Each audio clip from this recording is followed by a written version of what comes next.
ನಮಸ್ಕಾರ ರಿವ್ಯೂ ಚಾನೆಲ್ಗೆ ಸ್ವಾಗತ. ನಾನು ಸೌಖ್ಯ ಗಾಂವ್ಕರ್. ಬಿಹಾರದ ಎಲೆಕ್ಷನ್ ಗುಂಗಿನಲ್ಲಿದೆ ಇಡೀ ರಾಷ್ಟ್ರ. ಆದರೆ ಇದರ ನಡುವೆ ಡೆಲ್ಲಿ ಬ್ಲಾಸ್ಟ್ಗೆ ಸಂಬಂಧಪಟ್ಟಂತೆ ಮೆಗಾ ಡೆವಲಪ್ಮೆಂಟ್ ಆಗ್ತಿರೋದು. ರಾತ್ರೋರಾತ್ರಿ ಅಮಿತ್ ಶಾ ಬಿಗ್ ಆಪರೇಷನ್ ಏನು ಮಾಡಿದೆ ನಮ್ಮ ಭದ್ರತಾ ಪಡೆಗಳು? ಹಾಗಾದರೆ ಅಮಿತ್ ಶಾ ಯಾಕೆಷ್ಟು ಪ್ರತಿಷ್ಠೆಯಾಗೂ ತಗೊಳ್ಬೇಕಾಗಿದೆ ಇದನ್ನು?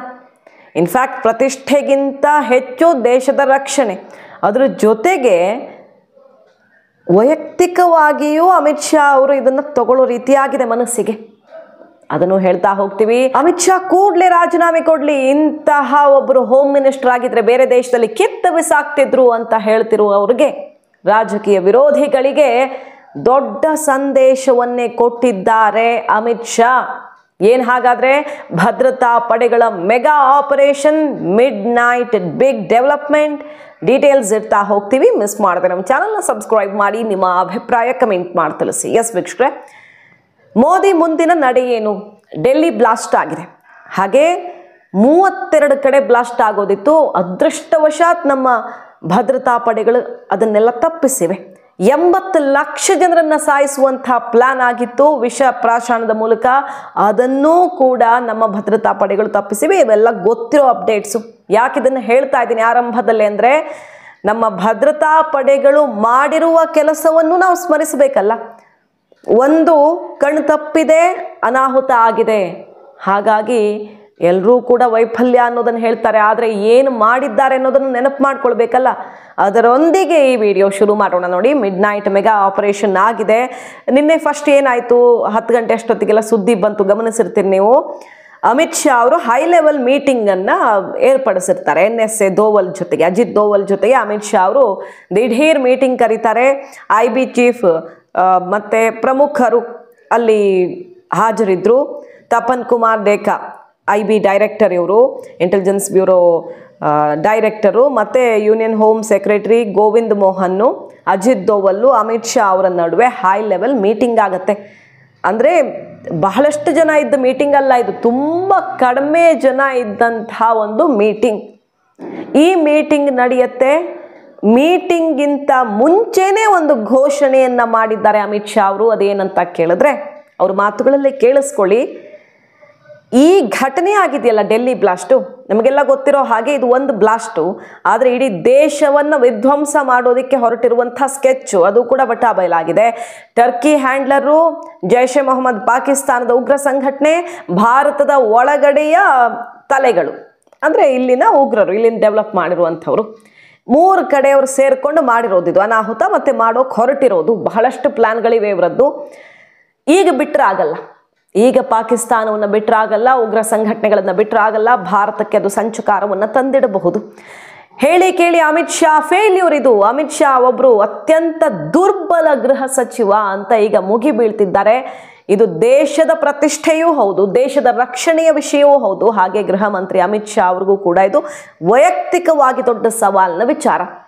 ಒಂದೇ ಸ್ಟೇಟ್ಮೆಂಟಲ್ಲಿ ಅಮಿತ್ ಶಾ ಹೇಳಿರೋದಿಷ್ಟೇ, ಈಗ ನಾವು ಎಷ್ಟು ದೊಡ್ಡ ಸ್ಟೆಪ್ ತಗೊಳ್ತಿದ್ದೀವಿ ಅಂದರೆ, ಎಂತಹ ಕ್ರಮವನ್ನು ಜರುಗಿಸ್ತಾ ಇದೆ ಭಾರತ ಅಂದರೆ ಇಡೀ ಜಗತ್ತು ತಿರುಗಿ ನೋಡಬೇಕು. ಇಡೀ ಜಗತ್ತಿಗೆ ಸಂದೇಶ ಕೊಡುವಂತಹ ಒಂದು ಶಿಕ್ಷೆ ಕೊಡ್ತೀವಿ ನಾವು, ಅಂತಹ ಸ್ಟೆಪ್ಪನ್ನು ತಗೊಳ್ತೀವಿ. ಮತ್ತು ಇದರ ರಿಸಲ್ಟ್ ಹೆಂಗಿರುತ್ತೆ ಗೊತ್ತಾ? ಇನ್ನು ಮುಂದೆ ಭಾರತದಲ್ಲಿ ಈ ಕೃತ್ಯ ಮಾಡುವ ಸಣ್ಣ ಆಲೋಚನೆಯನ್ನು ಯಾವನ್ನು ಮಾಡೋಕ್ಕೆ ಸಾಧ್ಯ ಇಲ್ಲ. ನೋಡಿ, ಇದು ಅಮಿತ್ ಶಾ ಅವರು ಕೊಟ್ಟಿರುವಂಥ ಅತಿ ದೊಡ್ಡ ಆದೇಶ. ಗುಜರಾತ್ ಭಾಷೆಯಲ್ಲಿ ಮಾತಾಡ್ತಾರೆ, ಬಟ್ ಅರ್ಥ ಆಗುತ್ತೆ ನೀವು ಕೇಳಿಸ್ಕೊಂಡ್ರೆ. ಕ್ಲಿಯರ್ ಕಟ್ಟಾಗಿ ಅವ್ರು ಹೇಳೋದೇನು ಅಂತ ಗೊತ್ತಾಗುತ್ತೆ. ಇಂಗ್ಲಿಷ್ ಟ್ರಾನ್ಸ್ಲೇಷನ್ ಕೂಡ ಹಾಕ್ತಾ ಇದ್ದೀವಿ. ಕ್ಲಿಯರ್ ಕಟ್ಟಾಗಿ ಹೇಳಿದ್ದಾರೆ ಅವರು, ಇನ್ನು ಮುಂದೆ ಭಾರತದಲ್ಲಿ ಇಂತಹದ್ದು ಒಂದು ಇನ್ಸಿಡೆಂಟ್ ಮಾಡೋಕೆ ಸಾಧ್ಯವೇ ಇಲ್ಲ, ಅಂತಹ ಆಕ್ಷನ್ ಅನ್ನ ಭಾರತ ತಗೊಳ್ಳುತ್ತೆ. ಸೊ ಬಹುದೊಡ್ಡ ತೀರ್ಮಾನ ಆಗಿದೆ ಭಾರತ ಸರ್ಕಾರದಿಂದ. દિલ્હીમાં એક આતંકવાદી ઘટનામાં કાર વિસ્ફોટમાં 9 લોકોનું મૃત્યુ થયું અને 25 ની આસપાસ નાગરિકો ઘવાયા છે. બોમ્બ બ્લાસ્ટની કાર્યવાહી કરવાના સૌ જે કોઈ ભી જે સ્તરે આની અંદર સંડોવાયેલા છે એ સૌને કાયદાની અદાલત સામે લઈ જઈ સૌને ઉચિત સજા થાય એના માટે ભારતના વડાપ્રધાનનો જે સંકલ્પ છે એ નિશ્ચિત રૂપે પૂરો થશે અને એક એવું ઉદાહરણ બેસવાનું છે કે જેથી ભવિષ્યમાં આવી ક્યારે આતંકવાદી ઘટના ના થાય. ಮೊನ್ನೆ ಅಷ್ಟೇ ಮೋದಿ ನೇತೃತ್ವದಲ್ಲಿ CCS ಮೀಟಿಂಗ್ ಆಯ್ತು, ರೆಸಲ್ಯೂಷನ್ ಪಾಸ್ ಆಯ್ತು.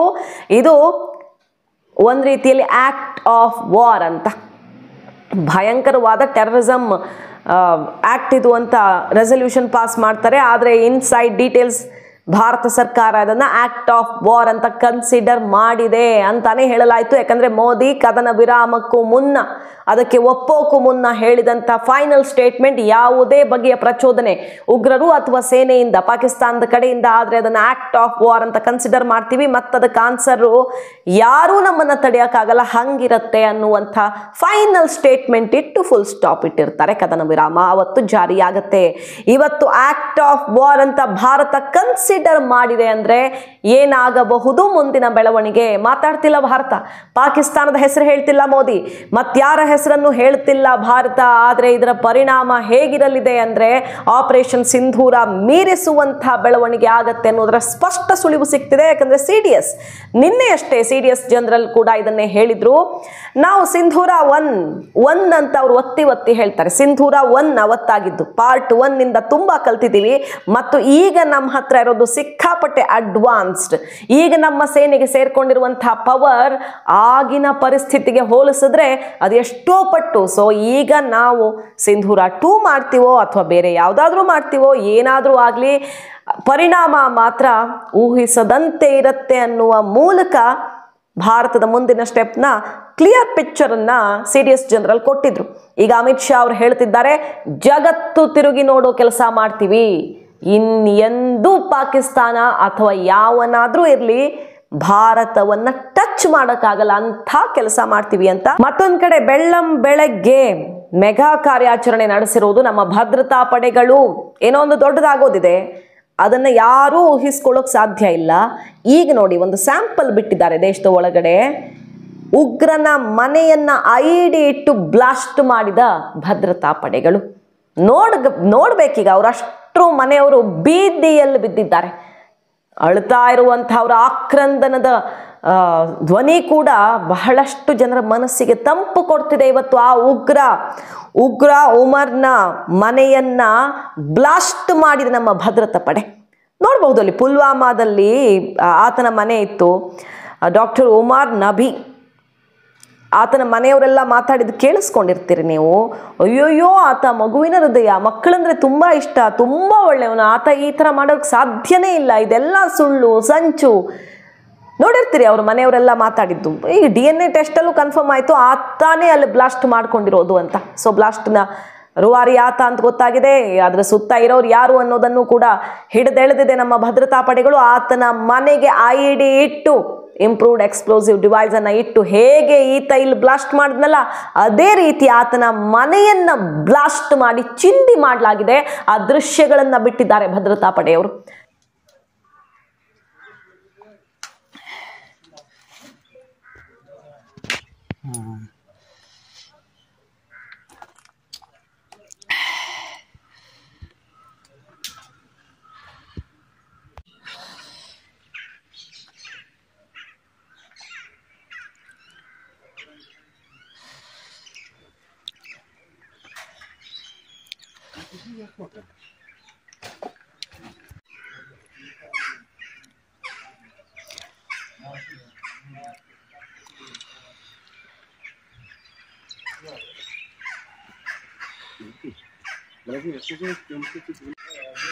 ಇನ್ನು ಮುಂದೆ ಇದೆಯಲ್ಲ, ಭಾರತವನ್ನ ಕಂಡು ಕೇಳರಿಯದಂತೆ ಕಾಡ್ತೀವಿ ಅಂತ ದೊಡ್ಡ ರಾಷ್ಟ್ರಗಳ ಟೆಕ್ನಿಕಲ್ ಸಪೋರ್ಟ್ ಜೊತೆಗೆ ಪಾಕಿಸ್ತಾನ ಬರ್ತಿದೆ. ಈ ಥರ ಬೆನ್ನುಮೂಳೆ ಮುರಿಸ್ಕೊಂಡು ಹೋಗಿರೋ ಪಾಕಿಸ್ತಾನಕ್ಕೆ ಇಷ್ಟು ಧೈರ್ಯ ಸುಮ್ಮನೆ ಬರುತ್ತಾ? ಅಮೆರಿಕ ಗಟ್ಟಿಯಾಗಿ ಬೆನ್ನು ಹಿಂದೆ ನಿಂತಿದೆ ಅನ್ನೋದ್ರ ಕ್ಲಿಯರ್ ಕಟ್ ಆಗಿ ಕಾಣಿಸ್ತಾ ಇದೆ. ಮ್ಯಾಕ್ರೋ ರೂಬಿಯೋ ನಿನ್ನೆ ಏನಂತ ಹೇಳಿದ್ರು, ಅಲ್ಲಿನ ವಿದೇಶಾಂಗ ಸಚಿವರ ಮಾತು ಆಶ್ಚರ್ಯಕ್ಕೆ ಕಾರಣ ಆಯಿತು. ನಾವು ಆಫರ್ ಮಾಡಿದ್ವಿ, ಇನ್ವೆಸ್ಟಿಗೇಷನಲ್ಲಿ ಸಪೋರ್ಟ್ ಮಾಡಲಾ ಅಂತ ಭಾರತಕ್ಕೆ ಆಫರ್ ಮಾಡಿದ್ವಿ, ಬಟ್ ಬೇಡ ಅಂತಿದೆ, ನಮ್ಮ ಹೆಲ್ಪ್ ಏನು ಬೇಕಾಗಿಲ್ಲ, ಅವ್ರಿಗೆ ಸಿಕ್ಕಾಪಟ್ಟೆ ಕೇಪಬಲ್ ಇದ್ದಾರೆ, ಅವರು ಸಾಮರ್ಥ್ಯ ಇದೆ, ಅವ್ರಿಗೆ ಎಲ್ಲ ಇಂಟೆಲಿಜೆಂಟ್ ಇದ್ದಾರೆ ಅಂತ ಮೂದಲಿಸುವ ಧ್ವನಿಯಲ್ಲಿ ಮಾತಾಡ್ತಾರೆ. ಭಾರತದ ವಿರುದ್ಧ ಅಮೆರಿಕ ಈಗ ವಿಷ ಉಗುಳುತ್ತಿದೆ. ಕೆಂಡ ಕಾರ್ತಿದೆ, ವಿಷ ಉಗುಳುತ್ತಿದೆ. ಅದರ ಎಫೆಕ್ಟೇ ಇಲ್ಲಿ ಶುರುವಾಗಿರೋದು ಈಗ. ಇಲ್ಲ ಅಂದರೆ ಪಾಕಿಸ್ತಾನಕ್ಕೆ ಈ ಹೊತ್ತಲ್ಲಿ ನಮ್ಮನ್ನು ಟಚ್ ಮಾಡೋ ಧೈರ್ಯ ಇರ್ತಿತ್ತ. ಸೊ ಇದು ನೆಕ್ಸ್ಟ್ ಲೆವೆಲ್ಗೆ ಹೋಗೋ ರೀತಿ ಕಾಣಿಸ್ತಾ ಇದೆ. ಬೇರೆ ಹಂತದ ಯುದ್ಧದ ಸ್ವರೂಪ ಪಡ್ಕೊಳ್ಬಹುದು. ಯಾಕಂದ್ರೆ ಈ ಸಲ ಅಮೆರಿಕದ ಜೊತೆಗೆ ಡೈರೆಕ್ಟ್ ಆಗಿ ದೊಡ್ಡ ದೊಡ್ಡ ರಾಷ್ಟ್ರಗಳ ಬಲ ಸೇರ್ಕೊಳ್ಬಹುದು.